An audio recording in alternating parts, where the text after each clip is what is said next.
Mis hermanos, buenas noches. Hoy iniciamos una serie de estudios que tienen que ver sobre los milagros de la Biblia. Inclusive, el primer tema de esta serie se llama Los milagros en la Biblia. Eh, Esto tiene como propósito observar cuáles son las características de cada milagro y la manera como estos se convierten en una motivación para nuestra fe. Para este particular, estaremos mirando un milagro del Antiguo Testamento y otro del Nuevo Testamento. Haremos un paralelo de los milagros que tomamos como ejemplo y sacaremos algunos principios declarativos que los estaremos repitiendo en el nombre de Jesús.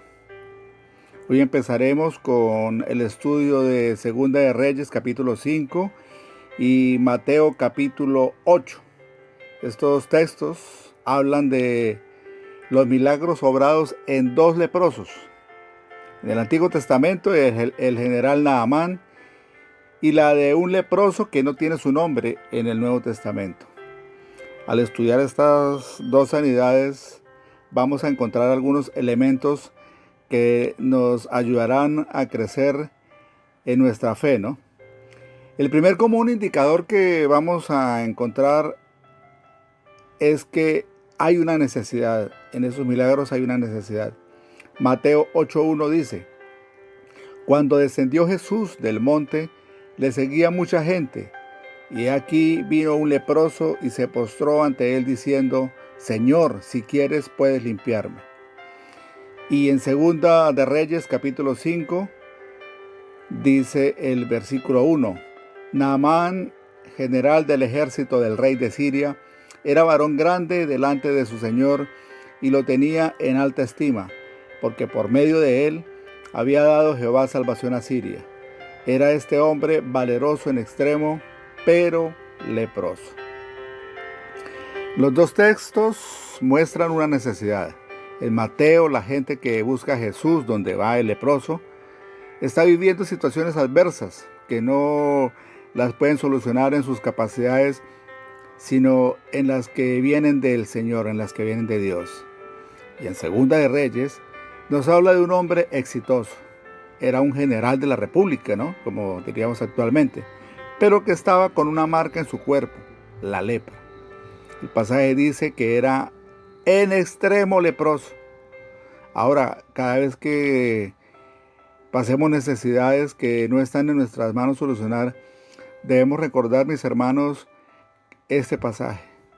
Mirar que el primer paso para que suceda un milagro en nuestra vida es que tengamos una dificultad que no podemos hacer humanamente nada. Nosotros no podemos hacer absolutamente nada. Si hoy está pasando alguna situación como la del general Naamán y la del leproso del Nuevo Testamento, podemos estar seguros que este es el primer paso para ver el favor de Dios. Como principio declarativo de esta reflexión, Dios puede obrar en medio de las dificultades. Dios obrará en medio de las dificultades. ¿Cuánto lo creen? Todos que lo creemos, ¿no? El segundo aspecto que tenemos es que hay un conocimiento de la palabra. Las multitudes que siguen a Jesús son conocedoras que Él ha sanado. Él ha liberado y ha transformado a muchas personas a partir de la palabra que Él declara. El último versículo del capítulo 7 de Mateo muestra la admiración por la manera como el Señor enseñaba, ¿no? Mateo 8:2 dice: Y aquí vino un leproso y se postró ante él diciendo: Señor, si quieres puedes limpiarme. Si quieres puedes limpiarme. En el caso del general Naamán, es la joven que fue llevada cautiva.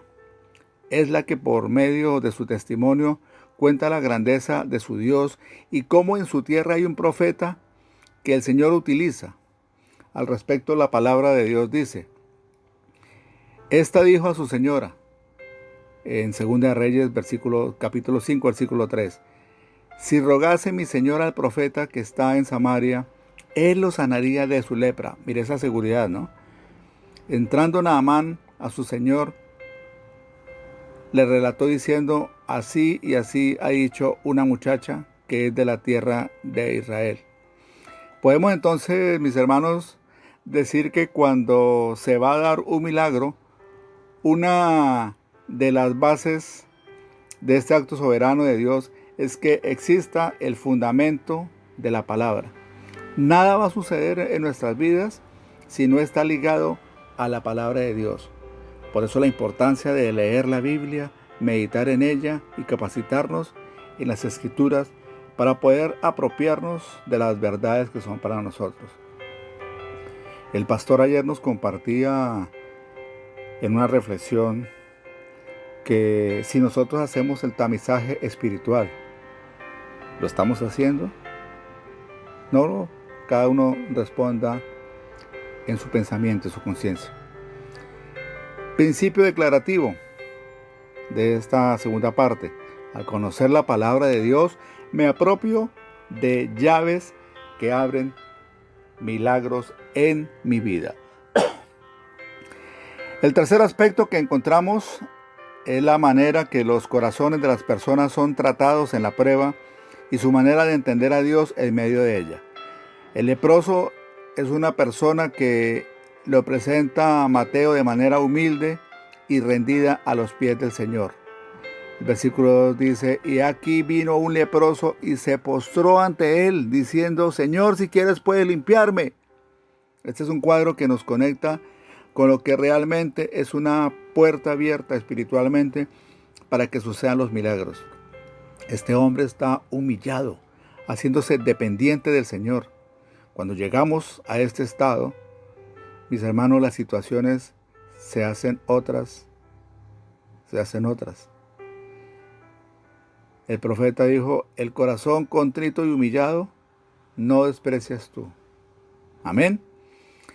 Lo contrario nos muestra la lectura de Segunda de Reyes, capítulo 5. Dice que Naamán se resiste a la primera orden del profeta. Su condición y rango militar lo ubica siempre como que él es el que ordena, él es el que manda, él es el duro. Muchas veces ese es el problema. Le queremos ordenar a Dios que suceda el milagro cuando necesitamos estar en la posición del leproso que nos narra Mateo, dependiendo del Señor. Segunda de Reyes 5:10 dice: entonces Eliseo le envió un mensajero diciendo: ve y lávate 7 veces en el Jordán y tu carne se te restaurará y serás limpio. Y Naamán se fue enojado diciendo: he aquí yo decía para mí, saldrá él luego y estando en pie, invocará el nombre de Jehová su Dios y alzará su mano y tocará el lugar y sanará la lepra. Versículo 12. Abán y Farfar, ríos de Damasco, ¿no son mejores que todas las aguas de Israel? Si me lavare en ellos, ¿no seré también limpio? Y se volvió y se fue enojado. Versículo 13. Mas sus criados se le acercaron y le hablaron diciendo: Padre mío, si el profeta te mandara alguna gran cosa, ¿no la harías? ¿Cuánto más diciéndote: lávate y serás limpio? La lectura nos muestra 2 escenas o momentos en la misma. La primera, la del orgullo, cuando no acepta la posibilidad de ir a bañarse al río Jordán, y las razones que esgrime para ello. La segunda, cuando entra en razón y acepta la sugerencia de sus siervos y se zambulle las 7 veces que le ordenó el profeta Eliseo.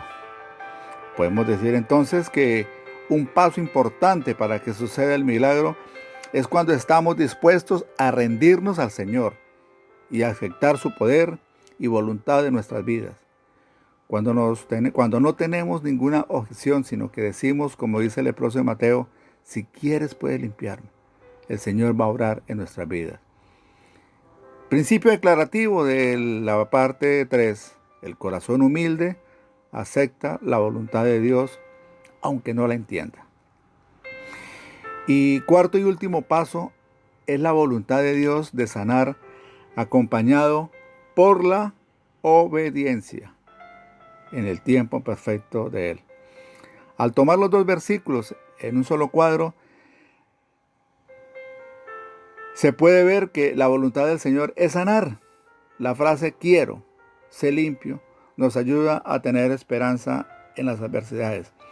Y la lectura de Segunda de Reyes nos muestra que la obediencia a la palabra es la manera de ver el cumplimiento de los milagros de nuestra vida. Mateo 8:3. Jesús extendió la mano y lo tocó diciendo: quiero, sé limpio. Y al instante su lepra desapareció. Versículo 14 de Segunda de Reyes, capítulo 5. Él entonces descendió y se zambulló 7 veces en el Jordán, conforme a la palabra del varón de Dios, y su carne se volvió como la carne de un niño y quedó limpio. Mi hermano y mi hermana, si usted al leer la Biblia se pregunta, ¿los milagros del Señor son para este tiempo? Al realizar esta lectura podemos decir que sí, pero que hay elementos que determinan el milagro. La palabra de Dios dice en Lucas capítulo 4, versículo 27, y muchos leprosos había en Israel en tiempo del profeta Eliseo, pero ninguno de ellos fue limpiado sino Naamán el sirio. Quiero decir que los milagros y todas las acciones del Señor se realizan bajo su voluntad soberana, que Él y nada más que Él tiene poder para hacer lo imposible en la vida de su pueblo. Los actos soberanos del Señor son su manifestación de gracia. Cuando oramos por alguna necesidad, no podemos olvidar que Dios sabe que es lo mejor, el por qué y para qué de las situaciones que nos suceden en la vida. Cuando el leproso dice: Señor, si quieres, puedes limpiarme, y la respuesta es: sí quiero, sé limpio, vemos la respuesta de Dios a la vida de un hombre que haya su gracia y favor. Y cuando en palabras del Señor, Lucas dice que en tiempos de Naamán había muchos leprosos, pero solo él fue limpio, nos recuerda que ante todo es Dios quien determina lo que va a suceder. Como principio declarativo de este cuarto ejemplo, vemos que solo Dios, en su sabia y divina providencia, determina un milagro y sanidad. En conclusión, mis hermanos, los 4 elementos que nos muestran los pasajes estudiados en la noche de hoy, los podemos resumir en la siguiente frase: cuando estoy pasando una situación fuera de mi control, me tomo de las Escrituras y acepto sus promesas y propósitos. Oro a Él y espero en su perfecta voluntad. Mis hermanos, Dios me les bendiga, que tengan una feliz noche y, como dice la frase célebre de nuestro pastor, adelante con el Señor. ¡Feliz noche!